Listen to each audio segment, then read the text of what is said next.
There's something enchanting about the west coast of Scotland. We spent 7 days skiing in the mountains, hiking through downpours and sunshine, and finding refuge in coastal bothies. Scotland offering its wild and beautiful side, all in 1 week.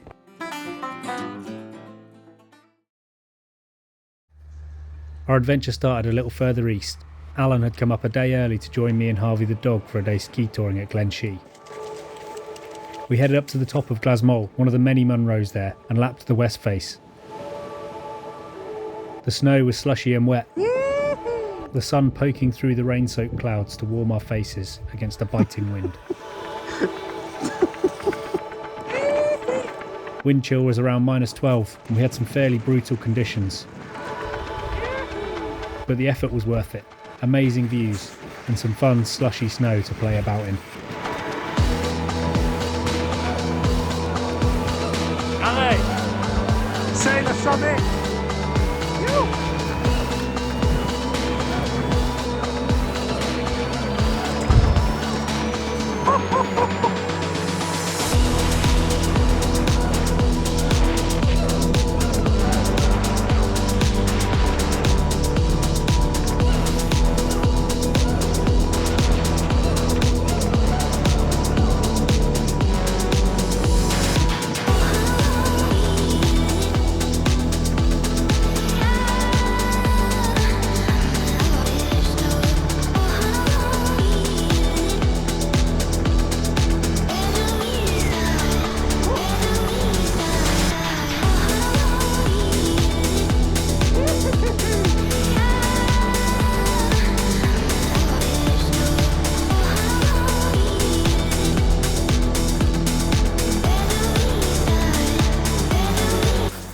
Back up for one more.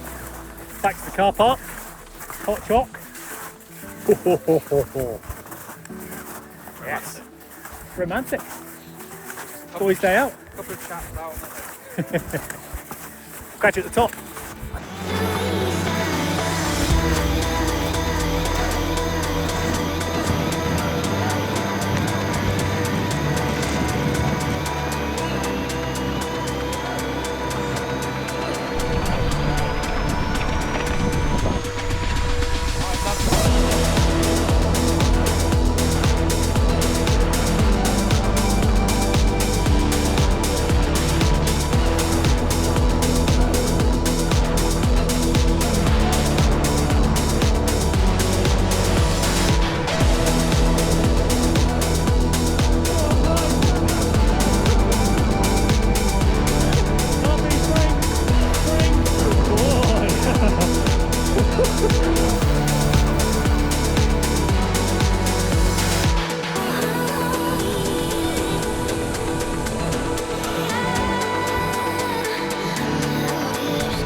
It had been an epic day out with Alan and Harvey.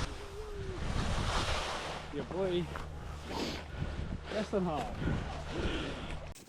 The next day we would be picking up Britt and Jed from the airport and heading to Glencoe, but not before a well-earned beer and burger that evening.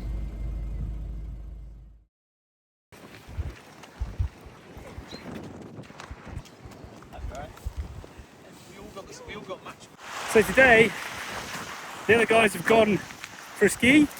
But obviously, with Harvey, I can't jump on the lifts or go on the slopes. So what I'm going to do is have a quick wander up, see if I can see them on the slopes. Might try and top out on the top of the hill here. But yeah, having a great day with Harvey. And what we decided to do is I've given Alan my GoPro, so what we'll do is we'll cut in a bit of Alan cam and I'll show you a bit of the mountain and a few of the views and obviously a few Harvey bits and bobs. So yeah, should be a good day. And look at the views. A little bit wet, mind, but still got views. Look at the tree. Woo!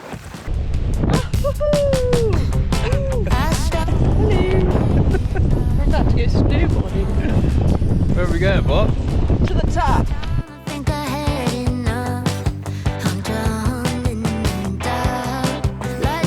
You like rolling in the snow?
Well, it was damp, it was claggy, it was windy, but we got some snow and we managed to hook up with the others to say hello, and they gave me some food because actually I was only planning on going up to the top of the first chairlift and then coming back down, but decided to go for it, why not, when in Rome. So yeah, awesome day. Now back to the car and we're heading to the Glencoe bunkhouse for the evening. You! You!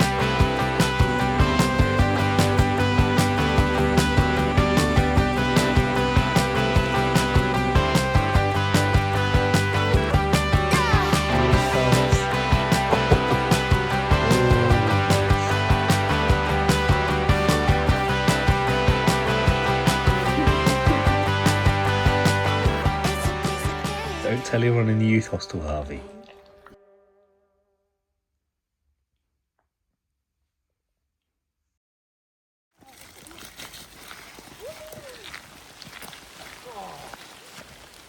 After a wet day in the snow, day 3 was offering yet more rain.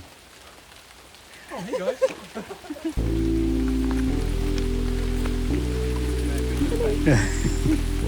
Just a bit wet. We opted for a lower walk up to the north face of Ben Nevis and to the Charles Inglis Clark, or CIC hut, a keen climber who lost his life in World War I.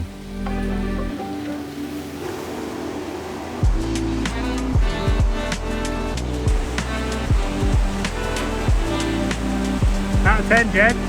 Huh? What's it out of 10? Big 10. It was soaking, but higher up the views of the north face kept us entertained, thinking of those who take on the various routes each year.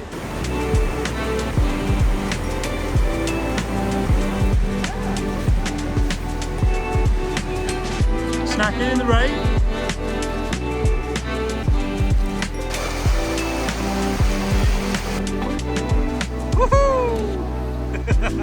As we neared the hut, there was a snow bridge over the burn.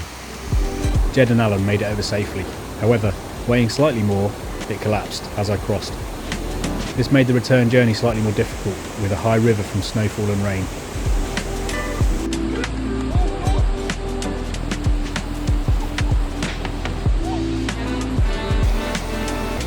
Look at that snow go! Look, that snow just went. However, we made it back safely after around 30 minutes of finding a way back. An element of adrenaline added to our day.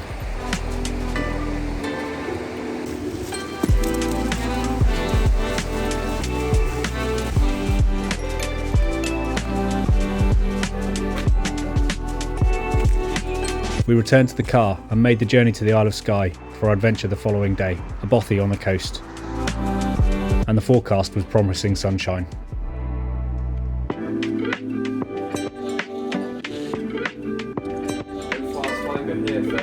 Cooking.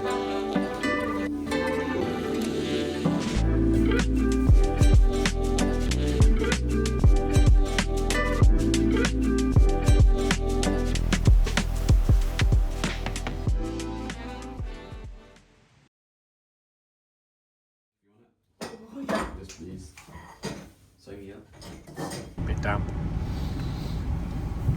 Indoor pursuits today. I don't want to go outside. Ben's making me. It's a little wee naturalist.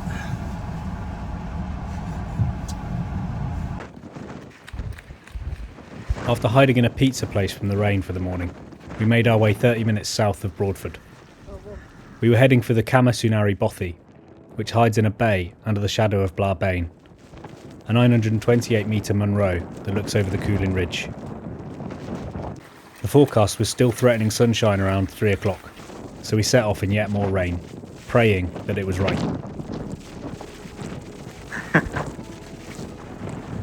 The track over to the Bothy was easy to follow, although it had become a riverbed from all the rain. We crested the shoulder over to the Bothy and got our first glimpse into the bay.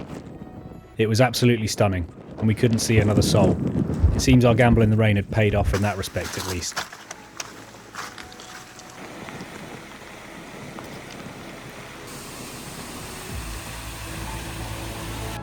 The sound of waves, a howling wind, and just peeking around the clouds, the sun beginning to share its warmth. We couldn't believe the beauty that was about to be unveiled.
We woke up knowing we had got lucky. We'd seen an amazing sunset, had the Bothy to ourselves, and woke up to yet more sunshine.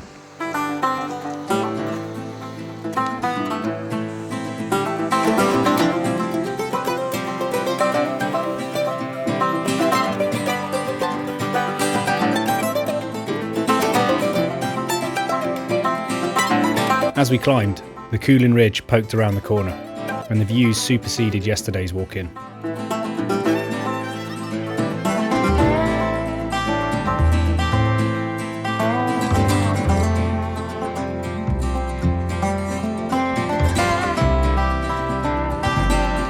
Lots of happy faces and wet feet returned to the car. After another lunch stop in Broadford, we made our way to the ferry from Armadale to Mallaig, where we would spend the night.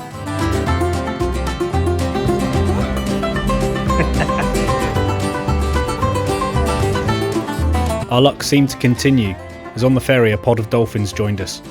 Watching them play in the wake of the boat and splash around together was mesmerising. Unfortunately, Mallaig would also be where we would say farewell to Jed. Our plan was to explore the stunning Arisaig beaches in the morning, and then meet Brit's friends at another overnight bothy.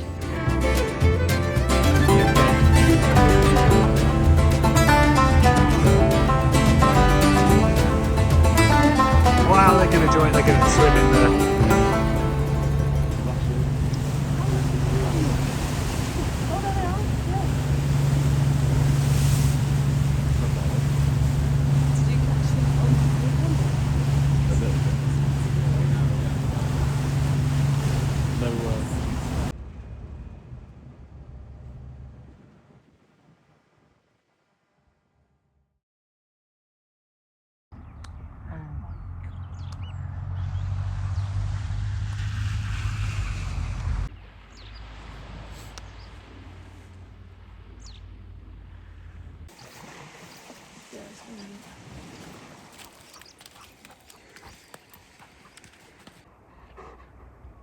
Arisaig was equally as stunning as we had hoped.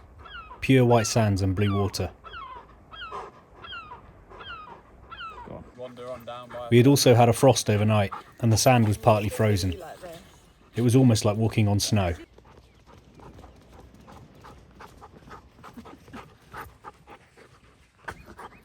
Alan had the bright idea to go for a dip, to which we all agreed.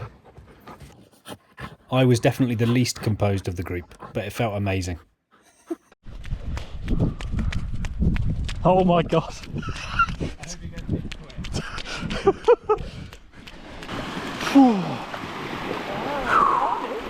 Jesus Christ. I can't do it. I can't do it. Oh.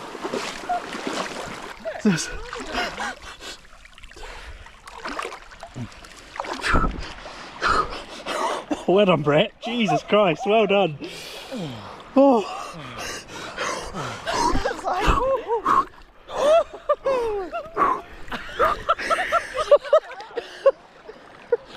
Oh.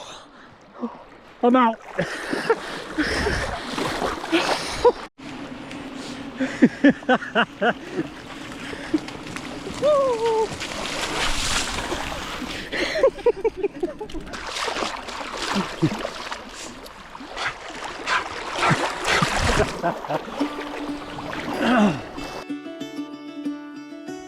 After a coffee and chill on the beach, we made our way south to the Ardnish Peninsula. Caught behind Venetian blinds, had to reach for the city lights. This ain't where I belong. Hey, look at me, man, what I've become. I've been running east, looking for a sunset, digging deep since '99. What I thought was gone was sitting in my pocket in plain sight all along. We were making our way to the Peanmeanach Bothy, which was a 2-hour walk from the lay-by. The scenery was different to what we had seen so far, but equally as tranquil. All I know, I got lost along the way.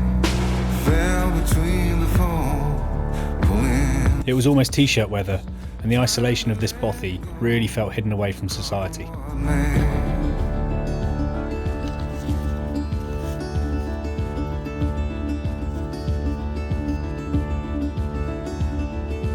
Don't look before you leave. What you give, you get to keep. So long, farewell, bye-bye. Let's have a toast for those lost old eyes.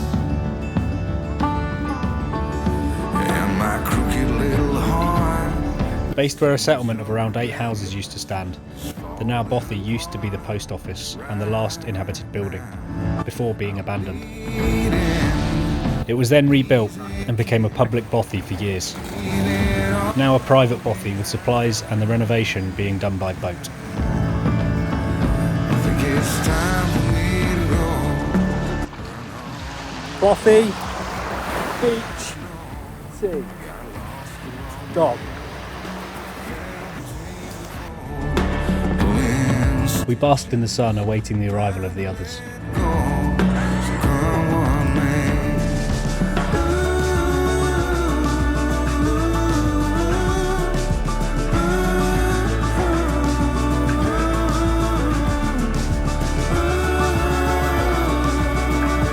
The bay was perfect, and I sat looking out at the sunset, imagining the highs and lows of living in a place like this.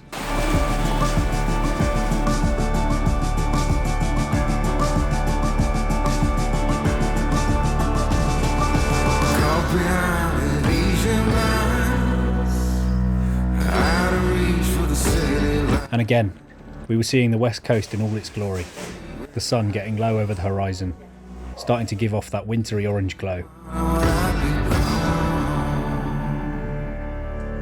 We spent the remainder of the evening sat by the fire, sharing stories of adventure and memories, and sipping at whiskey while the wind howled at the door.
The rain was back, but we didn't mind.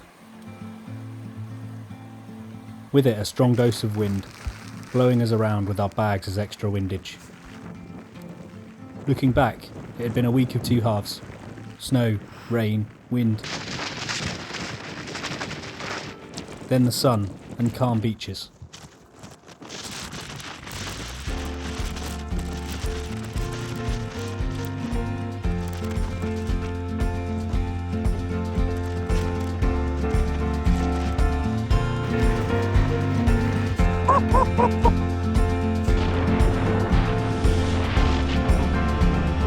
Winter in Scotland can be harsh, testing, but it just proved to me that if you brave it, you are often rewarded.